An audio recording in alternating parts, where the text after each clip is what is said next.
Hi, good evening, everyone. I want to share something very dear to me that I hold on to. Today is my grandmother's birthday. She's no longer with us,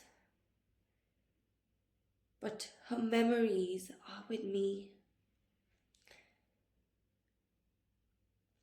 I'm just going to tell you a bit about myself and my story. I'm a clinical pharmacist. I have been working in hospital and got more than 22 years of hospital clinical pharmacy experience with a team of doctors, nurses, pharmacists, physiotherapists, nutritionists. And all of a sudden, in January 2022, I got a knock on the door. I got a phone call from Kenya, where my grandmother and my parents reside, that my grandmother has been taken to Nairobi, which is the capital city of Nakuru, my hometown. She's never been hospitalized throughout my life. So this is the first time I got a shock that my grandmother has been admitted to hospital.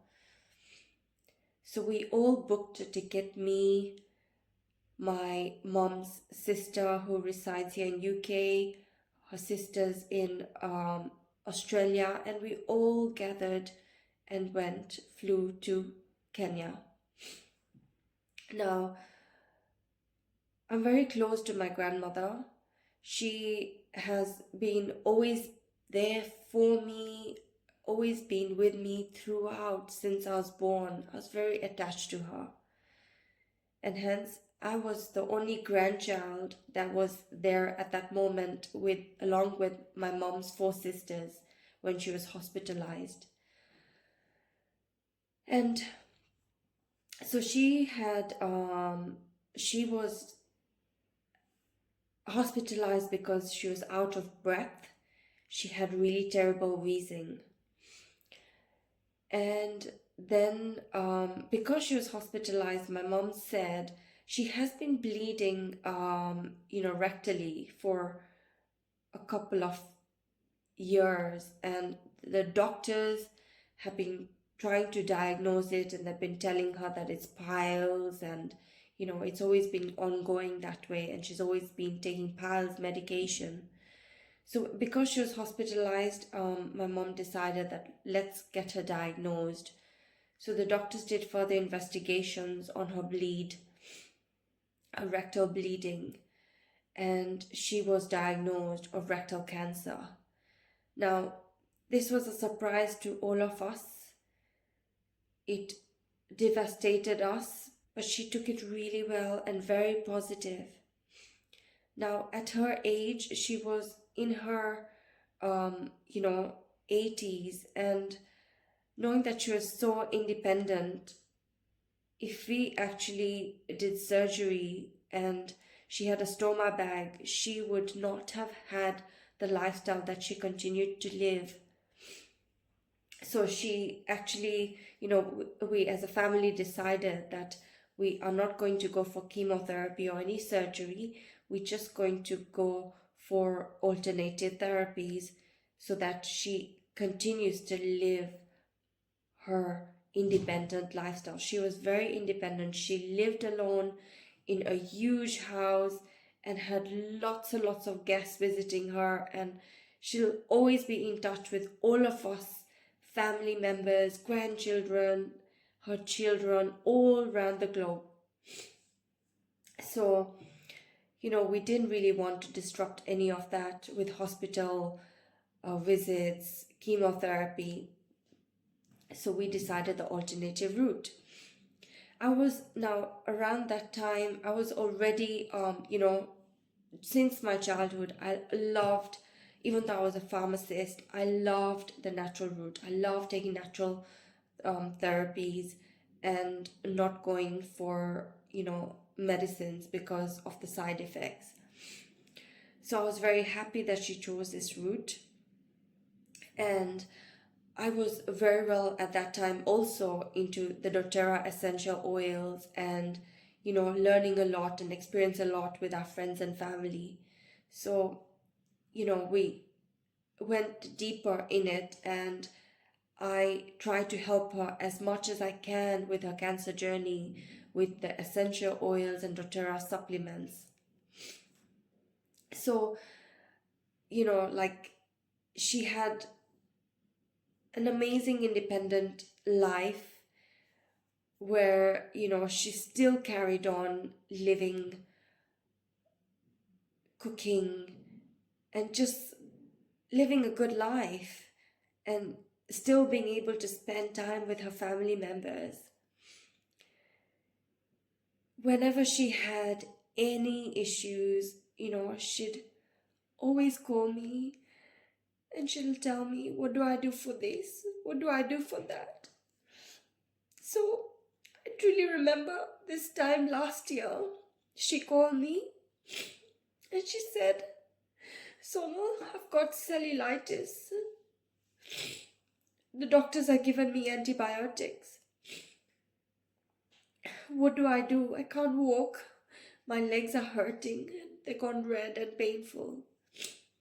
So I'd already left a whole selection of natural essential doTERRA oils with her, roller bottles which I'd made easy for her to use.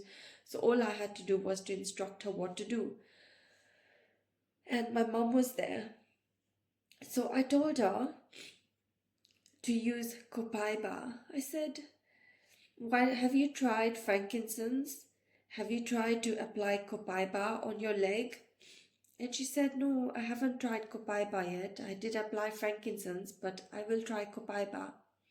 So I said, "Yeah, try that and give it a go."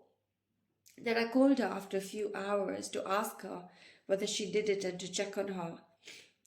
She said she did it and she found it really relieving. Her itchiness, her redness is gone, and she was finally able to walk. So these are the memories that I'm now holding on to. That me living here in UK, she was in Kenya, and I was still able to help her. So, and this was just before we went to the Turin doTERRA convention, when I spoke to her regarding her cellulitis. And there has been many times like these kind of occasions in the past during her cancer journey when she's always had something or the other. And I've always suggested, use this oil, use that oil to make her feel better. And it's these memories that, even though I was not able to be with her, I was able to at least impact her. It's just knowing that she used the Copaiba, and that really helped her tremendously with her lifestyle, with her symptoms, and made her feel better, is a memory that I hold on to. She would also give me a call and say, Sonal, I've run out of Copaiba. Sonal, I've run out of the Copaiba soft gels, because she loved them. They made a big difference for her, and they helped her tremendously. Every time she'd be like, I've run out, and there'll always be someone coming from Kenya to UK and going back, and I'd always send her more supply. But today, I really, really miss the fact that it's her birthday and I'm not able to talk to her.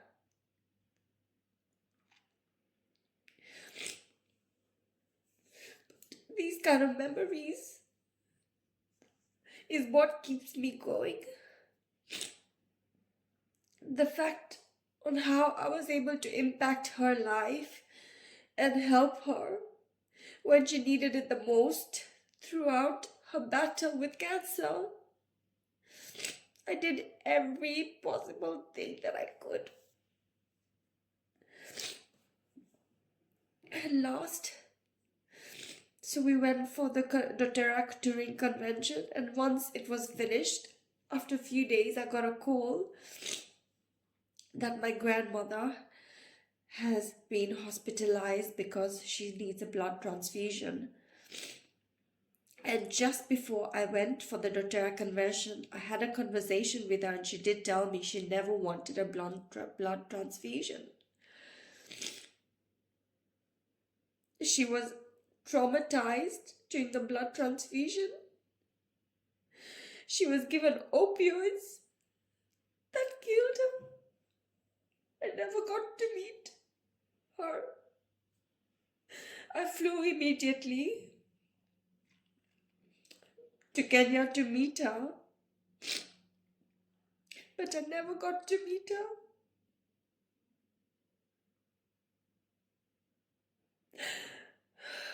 It was too late.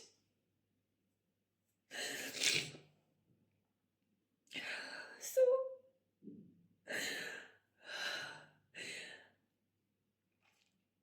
I'm in my second month of detox.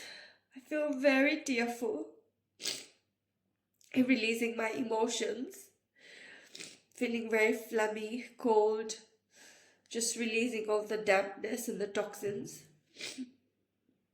But at the same time, because it's her birthday today, I really miss her.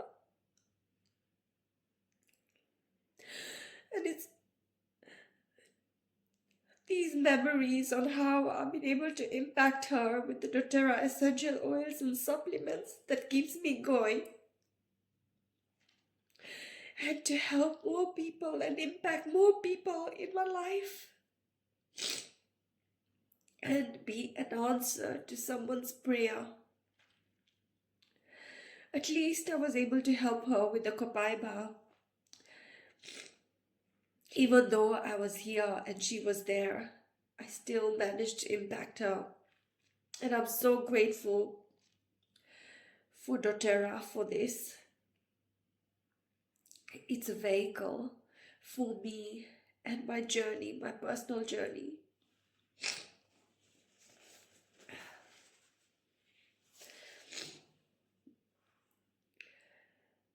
And since then, this is what keeps me going, to help more and more people. After meeting all the doctors in the Brussels Convention, meeting Dr. David Hill, and his generosity to share his knowledge, his passion, his love to impact lives, and still keep going. He said this is just the beginning of the new innovated supplements that we have just have been launched. And we still have a lot more to achieve, and this, just hearing this is what keeps me going, that we still have a lot to do on this earth, Mother Earth, and we still have a lot to serve. And I want to impact, I'm sure there's so many people like my grandmother who are suffering out there, and I want to be out there for them, to help them and impact so many lives. And this is what keeps me going.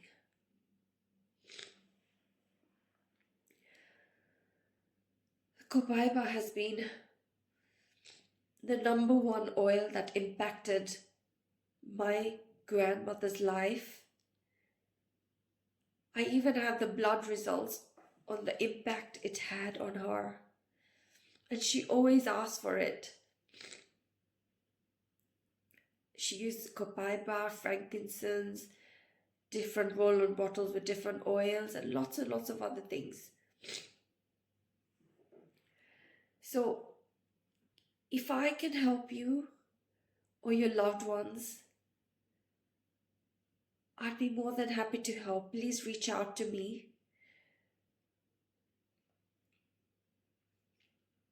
And I hope I'm an answer to someone's prayer and bring a smile on someone's face. Thank you for listening to me.